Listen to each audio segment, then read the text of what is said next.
ఎందుకంటే దేవుడు ప్రతి మనిషికి మనస్సాక్షినిచ్చాడు. నువ్వు తప్పు చేస్తున్నప్పుడు, నువ్వు అబద్ధం ఆడుతున్నప్పుడు, నువ్వు బూతులు మాట్లాడుతున్నప్పుడు, నువ్వు ఇతరులని గాయపరుస్తున్నప్పుడు, చేయకూడని పని చేస్తున్నప్పుడు, చూడకూడని వాటిని చూస్తున్నప్పుడు నీ మనస్సాక్షి నిన్ను గద్దిస్తుంది. తప్పు చేస్తున్నావు, తప్పో తప్పో తప్పో అని నీ మనస్సాక్షి గద్దిస్తుంది.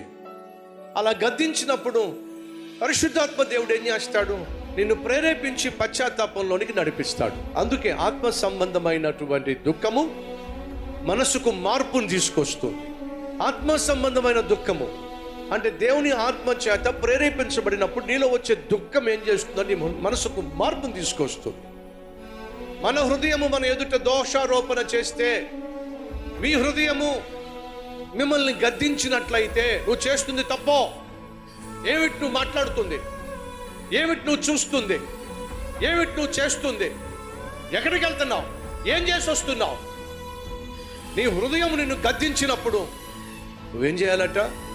దేవునితో సమాధానపడాలి. నీ హృదయాన్ని సరిచేసుకో. అలా సరిచేసుకుంటావని దేవుడు నీకు మనస్సాక్షిని ఇచ్చాడు. ఆ మనస్సాక్షి ఏం చేస్తుంది? నువ్వు తప్పు చేసిన ప్రతిసారి అది గద్దిస్తుంది. తప్పు చేయడం మానవ సహజం. తప్పును ఒప్పుకోవడం అది ఆత్మీయత.